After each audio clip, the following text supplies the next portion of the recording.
Imagine, a rural girl, not even 17 years old, raises the banner of war and personally leads an army against one of the most powerful nations of her time. No noble birth, no education, no right to speak, but with a voice that shook France. This is not a legend. This is the story of Joan of Arc. And it begins right now. Subscribe to our channel, give us a like, and let's open together the boldest chapter in the history of the Middle Ages. Domremy is a tiny village in eastern France, hidden among forests and hills. It was in this quiet corner, in 1412, that Joan was born. The world she was born into knew no peace. France was in chaos, the 100 Years' War against England. Internal strife between the Armagnacs and the Burgundians, poverty and hunger. People stayed silent, staring at the ground. Their homes were burned, their lands devastated, and the future was uncertain. Joan was the third child in the family of Jacques d'Arc, a well-off peasant. They weren't poor, but lived modestly. They grew grain, kept livestock, paid taxes, and prayed. As a child, Joan was much like other girls. She helped her mother, learn to spin, and gathered herbs. But inside her, something strange was growing, a restlessness, a feeling that her life was meant for more than just village chores. In her childhood, there were no signs, no miracles yet. There was war, fear, and despair. Domremy was not far from the border, and English raids happened often. One day, when Jean was about 8, a neighboring village was burned to the ground. Refugees spoke of prisoners, torture, and executions. That was when Jean first asked her father, "Why does God allow this?"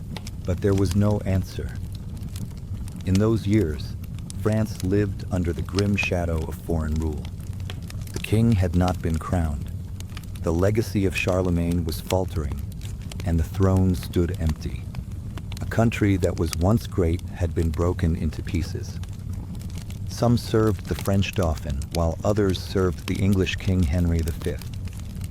And in Domremy, it seemed as if nothing was happening.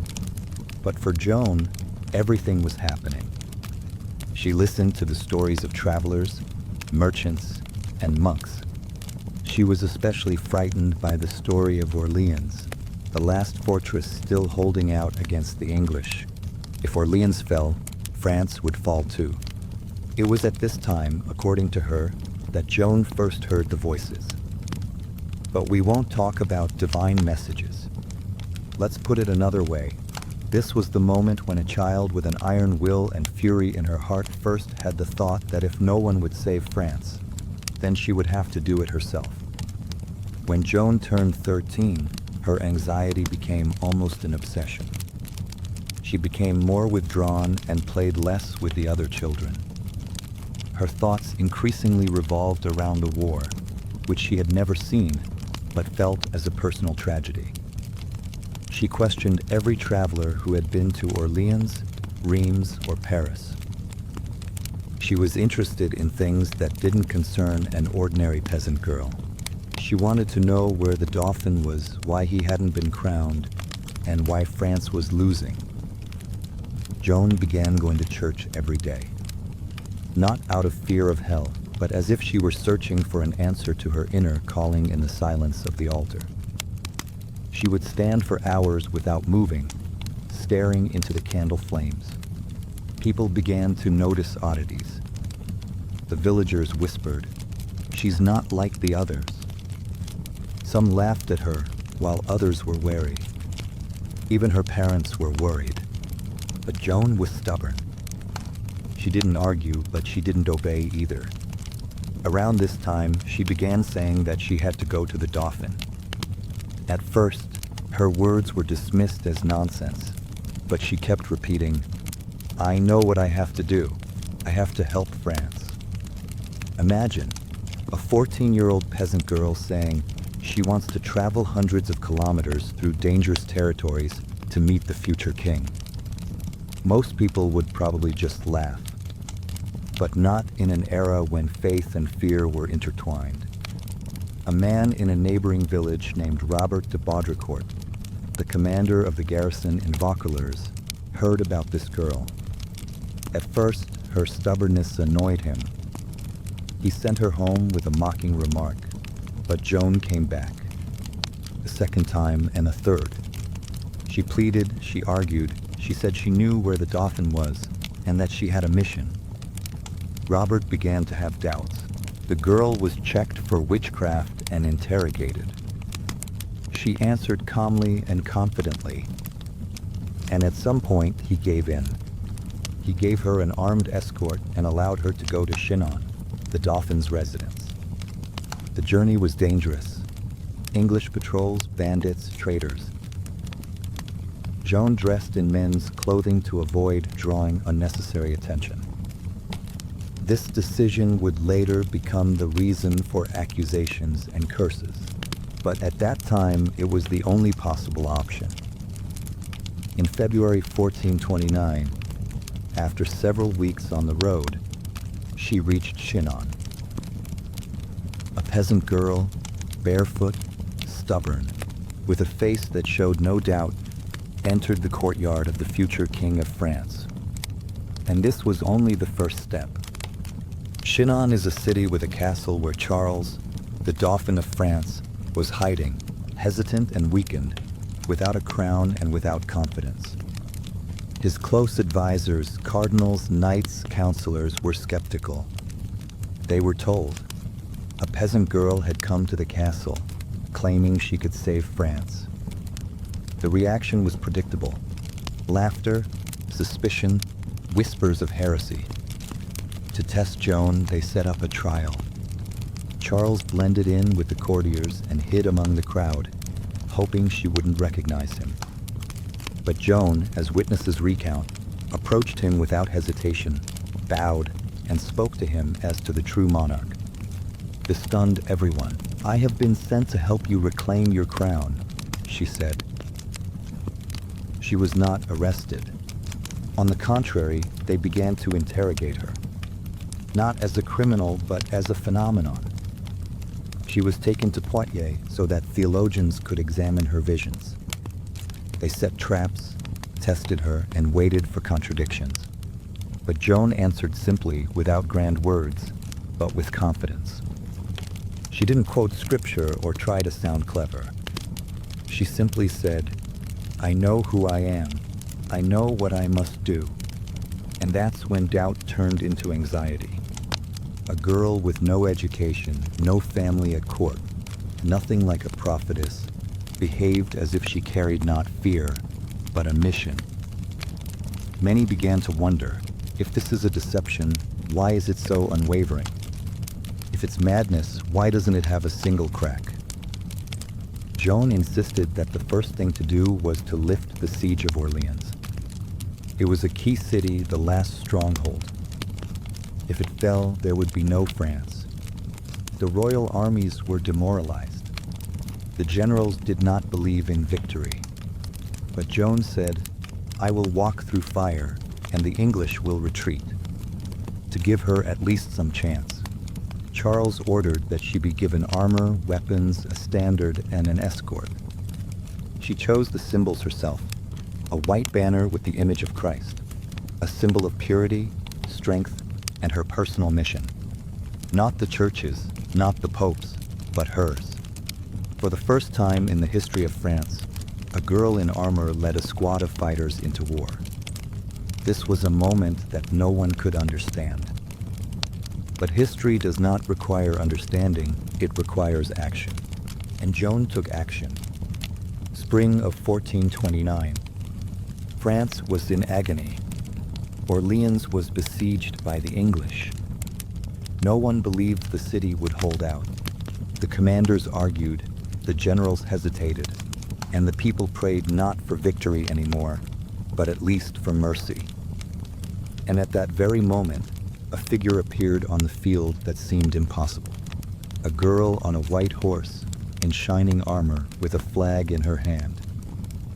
Joan was not a strategist, not a knight, and not a warrior in the traditional sense.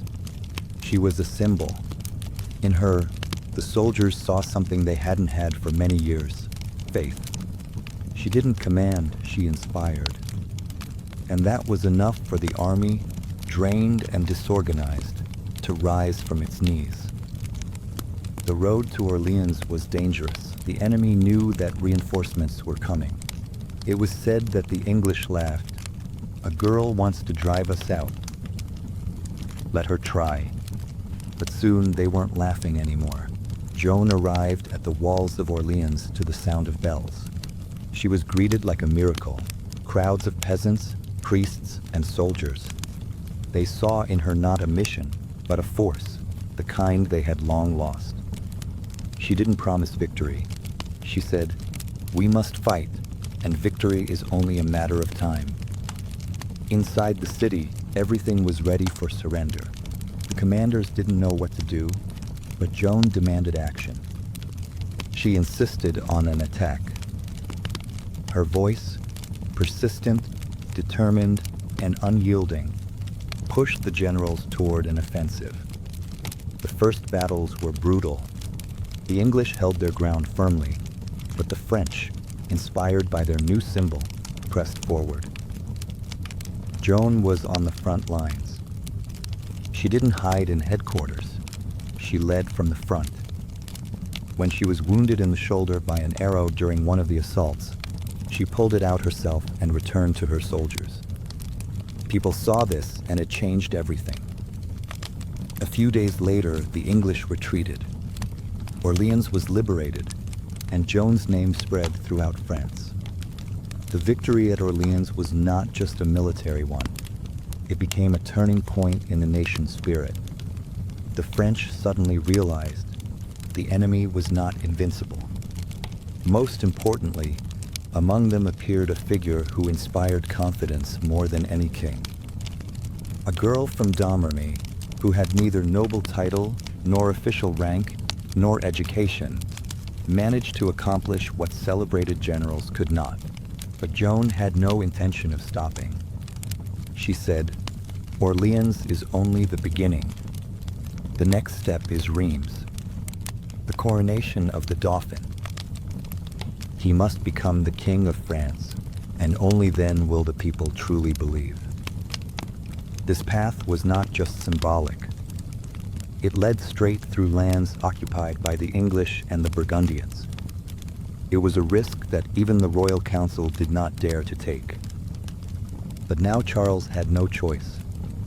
Joan had proven that she needed to be listened to, and he, albeit with some hesitation, agreed. Preparations began for the Reims campaign, an incredible military operation in which the armies marched straight through enemy territory to the city where French kings were traditionally crowned. At this stage, Joan became a true leader. She not only inspired, but also made decisions. She insisted that city after city surrender without a fight. And amazingly, most of them really did open their gates. Why? Because rumors about her spread ahead of the army. People said, "Joan is coming," and that was enough. Some commanders still had doubts. They were unsettled by her youth, her simplicity, her persistence. But she took action. In every city, she was the first to enter. People recognized her, listened to her, and the enemies were at a loss. When the army reached Reims, it became clear there would be no resistance. The city opened its gates, and on July 17, 1429, Charles, the very same indecisive Dauphin, was crowned as Charles VII, King of France. And standing beside him was Joan, in armor with a white flag in her hand. Not a priest, not a knight, not a politician, but a girl who had one goal: to restore France's faith in itself. After the coronation, Joan became a symbol of national revival. People believed in her, talked about her in the squares, whispered about her in taverns. Her name was spoken almost with reverence, not like that of a saint, but as that of a true leader. But fame is not only power, it is also a threat. Joan started to get in the way. Her popularity went beyond what was acceptable. She didn't obey the hierarchy, didn't follow court rules, and didn't play political games. She spoke bluntly, acted quickly, and didn't seek personal gain. For the royal court, this was almost an insult. After Reims, the logical next step was to march on Paris, the heart of France occupied by the English. Joan demanded an offensive, but Charles and his advisors, now more cautious, began to stall. They hesitated. The crown had been won. What more was there to do? Why take the risk? But Joan couldn't stop. She felt that without liberating Paris, the victory was incomplete. She knew the English were still strong, and any delay would give them time to regroup. And she insisted. The march on Paris began. It turned out to be difficult. Paris was fortified, and the French army was tired and disorganized. Joan took part in the assault personally. She was wounded again, this time seriously. Despite her injuries, she demanded that the attack continue. But the king ordered a retreat. This was the first serious blow, not a military one, but a moral one. Joan realized she no longer controlled the course of events. Those who once followed her now began to turn away.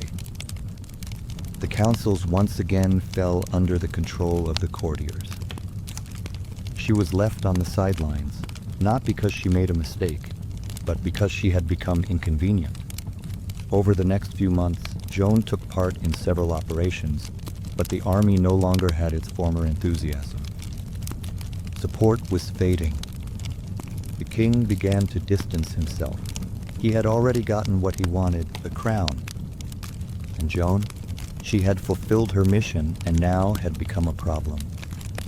She still believed, still wanted to fight, still was ready to die for France. But France was beginning to forget her. Spring of 1430. Joan knew the English were preparing a new offensive. Their army was advancing through northern France, and the city of Compiègne was becoming a key stronghold. Its fall would mean a direct road to Reims, and therefore a threat to the king. But Charles VII hesitated. His advisors didn't want to let Joan go into battle again. They saw her as a fanatic, as an uncontrollable force. She was too well known, too independent. However, Joan didn't wait for permission. She gathered a small group of volunteers and headed to Compiègne on her own. In May of 1430, the English and their Burgundian allies approached the city. Joan personally took part in the defense. She was once again on the walls, inspiring the fighters, organizing sorties. But the forces were uneven. On May 29th, the final sortie took place. The French tried to attack the enemy camp, but fell into a trap. The enemies turned out to be better prepared. When the unit began to retreat to the city gates, the bridge was raised too early. Joan was cut off. Left with only a few horsemen, she fought to the very end, but her strength was spent. She was surrounded and captured. Her captors were not the English, but the Burgundians. French allies of England, that's important. Joan was betrayed not by her enemies, but by her own people. When she was taken prisoner, no one came to her aid. Charles VII did nothing. He didn't try to ransom her, nor did he offer an exchange. He simply stayed silent. Joan ended up in the hands of people who saw her not as a heroine, but as a dangerous symbol. She was no longer a threat to the army, but she could still inspire the people. That meant she had to be eliminated. She was taken to the castle of Beaulieu and then transferred to Rouen into the English-controlled zone. And there began Joan's second battle, not on the battlefield, but in the courtroom. Joan was brought to Rouen in the winter of 1430. She was kept in a cell in chains guarded by English soldiers. She wasn't just facing an interrogation, but a show trial. The goal was clear, not just to convict her, but to destroy her reputation, to turn a heroine into a heretic, a witch, a fraud. The trial was led by Bishop Pierre Cauchon, a supporter of the English. He was the one who assembled the commission, which was formally ecclesiastical, but in reality political. Everyone understood. The outcome of the trial had been decided in advance. Joan wasn't just accused of heresy. She was accused of daring to speak with kings, of wearing men's clothing, of leading armies not according to tradition, not by the rules. She was interrogated for months, almost every day, sometimes without food, sometimes without witnesses, sometimes at night. They tried to catch her in her words, to confuse her, to intimidate her. But Joan stood her ground. Her answers were clear, firm, without any grandstanding. Her mind was calm. Even the judges were stunned. The peasant girl behaved like someone used to power. The main charge was heresy. Formally, it was that she wore men's clothing. She was allegedly falsely claiming to have received divine revelation. She acted without the church's permission. But in reality, she was being judged for not staying in her place. She did not obey the church. She did not stay silent. She led. One day, they took her to the dungeon and showed her the instruments of torture. Joan turned pale but did not flinch. "If you break my body, my truth will remain with me," she said. Nevertheless, when the pressure became unbearable, she agreed to sign a confession dictated to her under threats in Latin, a language she did not know. But a few days later, she withdrew her signature. She said, "I lied out of fear, but the truth is more important than life." And then the verdict became clear. She was declared a repeat heretic, punishable by death. The date, May 30th, 1431. Early morning, May 30th, 1431. Rouen. The old market square is starting to fill up. People aren't coming out of curiosity. They come out of anxiety, out of fear, with the feeling that today, it's not just a person who will burn, but something greater, something that can no longer be saved. Joan is led out of her cell. She is 19 years old. Her hands are tied, her hair is cut short, and she is wearing a simple dress. She is pale but calm. Soldiers lead her, surrounded by priests, one of whom is holding a cross. Cauchon's face is marked by a solemn coldness. He has achieved his goal. Platform is set up. In the center stands a wooden stake with firewood beneath it. She is brought up and tied to the stake. The crowd is silent. No shouting, no whistling. Everyone is watching. Everyone understands that today something more than an execution is taking place. This is a symbolic cleansing. That's what the English believe. Priest offers Joan confession. She agrees. She asks for a cross, the very one she carried into battle. Someone from the crowd hands her a small wooden cross, carved on the spot. Her hands are trembling, but her voice is steady. When the executioner brings the torch, the wind suddenly lifts the ashes from the ground. The fire slowly rises. Her lips are moving. She is praying, not asking for mercy, not cursing, just saying, "Jesus."